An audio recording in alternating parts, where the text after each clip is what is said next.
നമസ്കാരം പ്രിയ സുഹൃത്തുക്കളെ, പുതിയൊരു വീഡിയോയിലേക്ക് നിങ്ങൾക്ക് എല്ലാവർക്കും ഹാർദവമായിട്ടുള്ള സ്വാഗതം. ഇന്ന് നമ്മൾ പറയാൻ പോകുന്നത് എങ്ങനെയാണ് ബാഡ്മിൻ്റണിൽ സ്കോറിംഗ് സിസ്റ്റം നടക്കുന്നതെന്നുള്ളതാണ്. അപ്പോൾ വീഡിയോയിലേക്ക് പൂർണ്ണമായിട്ട് കിടക്കുന്നതിന് മുമ്പ് നിങ്ങൾ ഈ ചാനൽ ആദ്യമായിട്ടാണ് കാണുന്നതെങ്കിൽ ഇഷ്ടപ്പെടുന്നെങ്കിൽ തീർച്ചയായിട്ടും ലൈക്ക് ചെയ്ത് ഷെയർ ചെയ്ത് സബ്സ്ക്രൈബ് ചെയ്യുക. കാണുന്നവർ ഈ വീഡിയോ ഒന്ന് ലൈക്ക് ചെയ്ത് സപ്പോർട്ട് ചെയ്യുക. അപ്പോൾ ബാഡ്മിൻ്റൻ്റെ കോർട്ടിൻ്റെ ഒരു ചിത്രം ഇവിടെ കൊടുത്തിട്ടുണ്ട്. അപ്പോൾ ഇതാണ് പ്ലെയർ 1, പ്ലെയർ 2, പ്ലെയർ 3, പ്ലെയർ 4. ആദ്യം നമ്മൾ മനസ്സിലാക്കേണ്ടത് ഈവൻ നമ്പർ ഇവിടാണ്, ഓഡ് നമ്പർ ഇവിടാണ് വരുന്നതെന്നുള്ളതാണ്. ഓഡ് നമ്പർ ഈ കോർട്ടിലും ഈ കോർട്ടിലുമാണ് എപ്പോഴും വരുന്നത്. ഈവൻ നമ്പർ ഈ കോർട്ടിലുമാണ് എപ്പോഴും വരുന്നത്. അതൊന്ന് മനസ്സിലാക്കുക. അപ്പോൾ നമുക്ക് കുറേ എക്സാമ്പിളിലൂടെ നമുക്ക് എന്തൊക്കെയാണെന്ന് മനസ്സിലാക്കാം. നിലവിലെ സ്കോർ 0-0. ഈ 0 ഈ കോർട്ടിനെ റെപ്രസെൻറ്റ് ചെയ്യുന്നു, ഈ 0 ഈ കോർട്ടിനെ റെപ്രസെൻറ്റ് ചെയ്യുന്നു. അപ്പോൾ ടോസ് കിട്ടി, ഈ പ്ലെയറാണ് എപ്പോഴും റൈറ്റ് സൈഡിൽ നിന്നായിരിക്കും സ്റ്റാർട്ട് ചെയ്യുന്നത്. അപ്പോൾ ഈ പ്ലെയറാണ് സ്റ്റാർട്ട് ചെയ്യുന്നതെന്ന് വിചാരിക്കും. അപ്പോൾ കോണോട് കോണാണ് സർവീസ് ചെയ്യുന്നത്. അപ്പം ഈ പ്ലെയർ ഇവിടെ നിന്ന് 1 നിന്ന് 3 സർവീസ് ചെയ്തു. അങ്ങോട്ടും ഇങ്ങോട്ടും എല്ലാം തട്ടിയതിന് ശേഷം ഷട്ടിൽ കോക്ക് ഇവിടെ വന്ന് പതിച്ചു. അപ്പം നിലവിലെ സ്കോറ് 0-0 നിന്ന് 1-0 കാരണം ഇവിടാണ് കോക്ക് പതിച്ചത്. അതുകൊണ്ട് ഓപ്പോസിറ്റ് ടീമിനാണ് പോയിന്റ് കിട്ടുന്നത്. അടുത്ത നമ്മൾ മനസ്സിലാക്കേണ്ടത് 1-0 ആകുമ്പോൾ ഈ കോർട്ടിൽ നിന്നാണ് സെർവ് ചെയ്യേണ്ടത്. ഇവിടാണ് ഷട്ടിൽ കോക്ക് വീണത്. അപ്പം എപ്പോഴും ഓപ്പോസിറ്റിൽ നിന്ന് വേണം സർവീസ് ചെയ്യാൻ. എവിടെ ഷട്ടിൽ കോക്ക് വീഴുതോ അതിൻ്റെ ഓപ്പോസിറ്റ് കോർട്ടിൽ നിന്ന് വേണം സർവീസ് ചെയ്യാൻ. അടുത്ത ഡൗട്ട് ഈ കോർട്ടിൽ നിന്നാണോ സർവീസ് ചെയ്യേണ്ടത് എന്നുള്ളതാണ്. അപ്പോൾ 1 ആയ സ്ഥിതിക്ക് അതൊരു ഓഡ് നമ്പറാണോ ഈവൻ നമ്പറാണോ? ഒരു ഓഡ് നമ്പറാണ്. ഓഡ് നമ്പർ ഞാൻ പറഞ്ഞു എപ്പോഴും ഈ കോർട്ടിലായിരിക്കും ഓഡ് നമ്പർ വരുന്നത്, ഈ കോർട്ടിലായിരിക്കും ഈവൻ നമ്പർ വരുന്നത്. അപ്പം ഇവിടെ നിന്ന് സർവീസ് ചെയ്യണമെന്നുള്ളത് നമുക്ക് മനസ്സിലായി. ഇനി ഏത് പ്ലെയറാണ് സർവീസ് ചെയ്യേണ്ടതെന്നുള്ളതാണ് നമ്മൾ അടുത്ത് മനസ്സിലാക്കേണ്ടത്. പ്ലെയർ 1 ആണോ സർവീസ് ചെയ്യേണ്ടത്, പ്ലെയർ 2 ആണോ സർവീസ് ചെയ്യേണ്ടത് എന്നുള്ളതാണ്.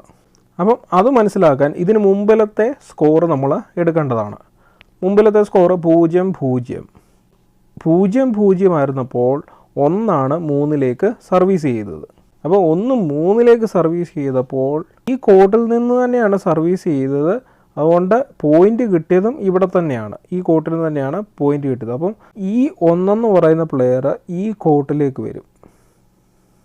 ഓക്കെ, ഈ കോർട്ടിലേക്ക് വന്നാണ് അടുത്ത സെർവ് ചെയ്യേണ്ടത്. 2 എന്ന് പറയുന്ന പ്ലെയർ ഇവിടേക്ക് പോകും. അപ്പം നിലവിലെ പ്ലെയർ 2, 1, 3, 4. സ്കോർ 1-0. അപ്പോൾ സ്കോർ 1 ആയതുകൊണ്ട് അതൊരു ഓഡ് നമ്പറാണ്. ഓഡ് നമ്പർ ആയതുകൊണ്ട് ഈ കോർട്ടിൽ നിന്ന് ഈ കോർട്ടിലേക്ക് സെർവ് ചെയ്യുന്നു. അങ്ങോട്ടും ഇങ്ങോട്ടും എല്ലാം തട്ടിയതിന് ശേഷം ഷട്ടിൽ കോക്ക് ഇവിടെ വന്ന് പതിക്കുന്നു. അപ്പോൾ നമുക്ക് മനസ്സിലായി ഈ ടീമിനാണ് പോയിന്റ് കിട്ടിയത്. അപ്പം ആ ടീമിന് 2-0 എന്ന് പറയുന്ന പോയിൻ്റായി. അപ്പോൾ പോയിന്റ് കണ്ടപ്പോൾ നമുക്ക് മനസ്സിലായി എവിടെ നിന്നാണ് സർവീസ് ചെയ്യേണ്ടതെന്നുള്ളത്.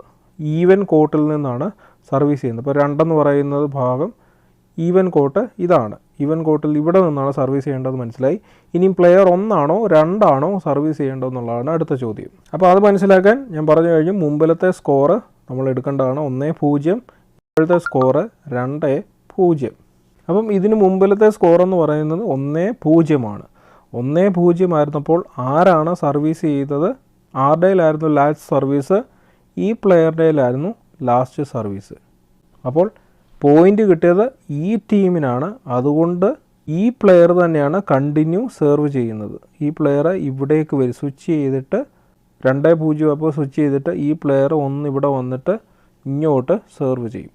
അപ്പം നിലവിലെ പ്ലെയറുടെ പൊസിഷൻ 1, 2, 3, 4.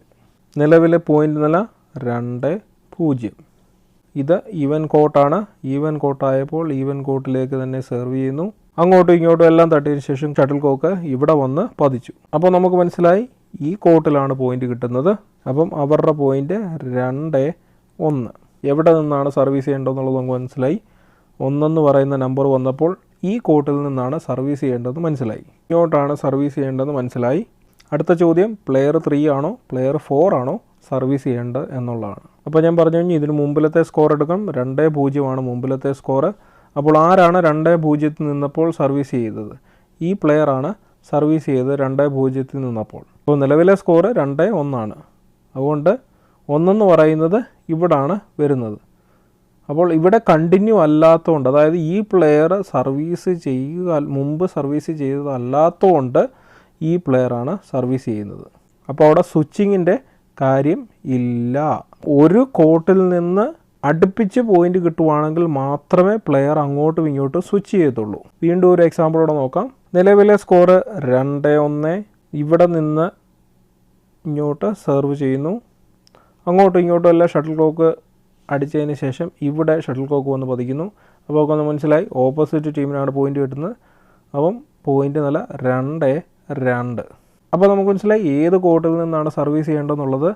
ഈവൻ കോർട്ടിൽ നിന്നാണ് സർവീസ് ചെയ്യേണ്ടതെന്നുള്ളത് നമുക്ക് മനസ്സിലായി. ഇനി പ്ലെയർ 3 ആണോ 4 ആണോ സർവീസ് ചെയ്യേണ്ടത്? നിങ്ങളൊന്ന് ആലോചിച്ച് നോക്കിയേ, എന്താണ് അതിൻ്റെ ഉത്തരം? അപ്പം ഇതിന് മുമ്പത്തെ സ്കോറിങ് എടുക്കുക, ആരാണ് സർവീസ് ചെയ്തതെന്ന് നോക്കുക. പ്ലെയർ 4 ആയിരുന്നു സർവീസ് ചെയ്തത്. ഇവിടെ തന്നെ വീണ്ടും സർവീസ് വന്നുകൊണ്ട് സ്വിച്ച് ചെയ്യണം. 4 ഇവിടെ വരും, 3 ഇപ്പുറത്ത് പോകും. കോൺസെപ്റ്റ് മനസ്സിലായെന്ന് വിചാരിക്കുന്നു. വളരെ സിമ്പിളാണ്.